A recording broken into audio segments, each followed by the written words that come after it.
आप एक चीज को गौर करना, आप अजमेर गए हैं कि नहीं गए हैं? कितनी भीड़ होती है। कि चौथा शरीफ गए हैं कि नहीं गए? जाके देखना कितनी भीड़ होती है। महबूब इलाही में कितनी भीड़ होती है। गुलबर्गा में कितनी भीड़ होती है। खंबात के शाही मीरा में कितनी भीड़ होती है। बगदाद के दुल्हा के पास कितनी भीड़ होती है। करबला जाओ मौला हुसैन के पास कितनी भीड़ होती है। मैं सोचने पर मजबूर हुआ, महल्ले का कब्रिस्तान सन्नाटे में है, बाप दादा की कब्र सन्नाटे में है, लेकिन अजमेर में बिहारी भी मिल रहा है, बंगाली भी मिल रहा है, गुजराती भी मिल रहा है, यूपी वाला भी मिल रहा है, मलबारी भी मिल रहा है, कन्नड़ भी मिल रहा है, तेलंगाना वाला भी मिल रहा है, कश्मीर वाला भी मिल रहा है। मैंने कहा भाई तू इतनी दूर से यहाँ आया क्यों है? कहा ख्वाजा ने बुलाया है। क्या कहा? ख्वाजा ने बुलाया है। आपके बंगाली ने कहा ख्वाजा साहब ने बुलाया है। पूरी कायनात को मैं देखता हूँ, पूरा भारत जिसके कदमों के पास जाकर के बैठता है। मैं सोचने पर मजबूर हुआ कि या अल्लाह ऐसा क्या है कि चारों तरफ पब्लिक ही पब्लिक का हुजूम है, चाहे अजमेर में। अच्छा इनका उर्स भी ऐसा नहीं होता कि ऐलान हो कि फला मुकर्रिर आने वाले हैं, फला शायर आने वाले हैं, कोई ऐलान नहीं होता। लेकिन जैसे उफुक पर चांद तुलू होता है रजब का, हर आशिक का चेहरा खिल जाता है। छठी आने वाली अजमेर चल के जाना है, छठी आने वाली है अजमेर, अब हमें जाना है। मेरे दोस्त एक बार क्या हुआ, एक बार क्या हुआ, एक पंडित था, उसने क्या देखा कि ख्वाजा गरीब नवाज गुजर रहे थे तबलीग करते हुए और बहुत चंद लोग उनके साथ में थे। उसने गरीब नवाज को दाएं से देखा, बाएं से देखा, पीछे से देखा, आगे आके देखा। जब आगे आया ख्वाजा गरीब नवाज ने फरमाया, ए मेरे चाहने वालों, पंडित जी को आने दो क्योंकि दूसरे धर्म के गुरु हैं, इन्हें करीब आने दो। जब ख्वाजा साहब ने करीब बुलाया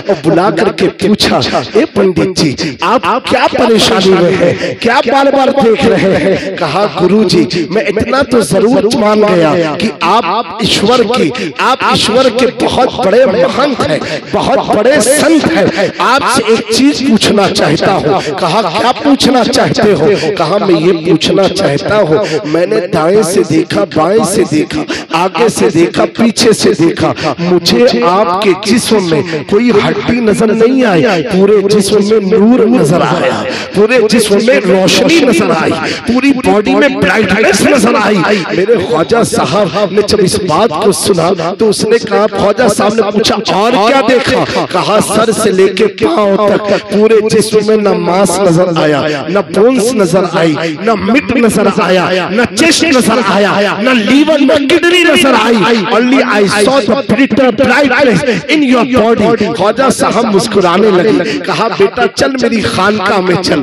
खानका में लेकर के गए। कहा तूने कैसे देखा ये चीज? उसने कहा मैंने अपनी किताब पर अमल किया है, अपनी किताब को मजबूती से फॉलो करता हूँ और मुझे परमात्मा ने इतनी शक्ति दी है, मैं जिस इंसान को देखता हूँ उसके अंदर के सारी सिस्टम को देख लिया करता हूँ, उसके दिल में क्या है वो भी देखता हूँ, उसके जहन में क्या है वो भी देखता हूँ। जब आप निकल रहे थे मैंने जब आपको देखा तो दिल नूर है, सीना नूर है, जहन नूर है, पूरा वजूद नूर ही नूर है। सिर्फ आपके दिल के पास एक ब्लैक कलर का स्पॉट देखा है, वही मैं कंफ्यूज में पड़ गया कि पूरा जिसमें नूर है ये काला काला दिल की तरह दिल के पास है क्या? मेरे ख्वाजा ने सुन करके मुस्कुराया, पंडित जी की खिदमत की, पानी पेश किया, बैठाया। बैठाने के बाद अब आप सोचो तो सही, मेरे ख्वाजा की तबलीग पर हम कुर्बान,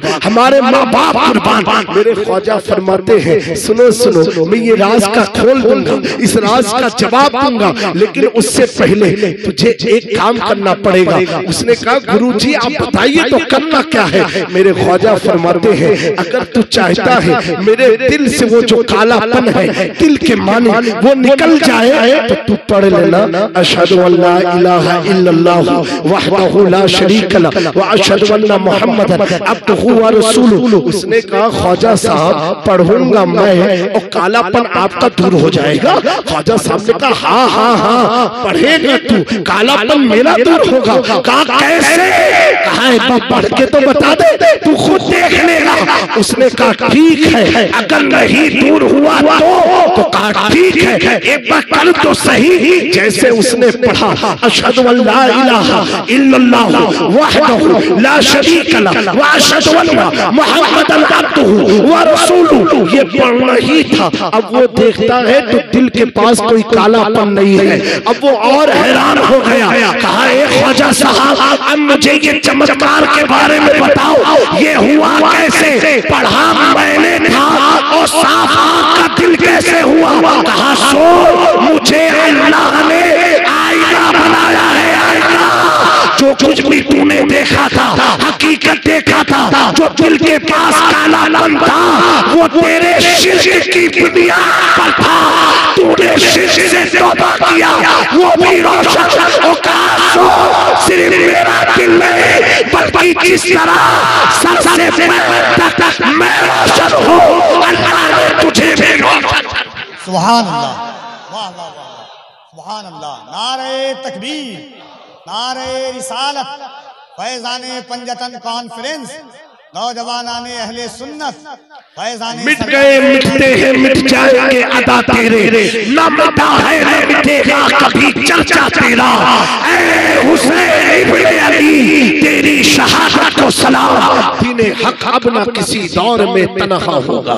मेरे प्यारों बड़े खुशनसीब आप लोग हैं कि अतराफ में भीड़ क्यों लग जाती है, क्यों लग जाती है? आका करीम ने इरशाद फरमाया अन्नुजुम अमानुल्लाहि लिस्समाए, सितारे आसमान वालों के लिए अमान है, वअहलु बैती अमानुल्लाहि लिल अर्द, और मेरी आल फातिमा हसन हुसैन अली इनकी औलादे जमीन वालों के लिए अमान है। तो लोगों समझ जाओ अजमेर में भीड़ इसलिए है अमान वहां मिलता है, कि चौचे में भीड़ इसलिए है अमान वहां मिलता है। मेरे इमाम ने अकीदा दिया क़यामत तक के मसले के आला हज़रत वालों को अमान चाहिए, पीर चाहिए, उरूज चाहिए, तरक्की चाहिए। तो ये अकीदे पर अमल करना तो जहां में खातिमे आले रसूलुल्लाह हज़रत आले रसूल मुक़्तदा के वास्ते।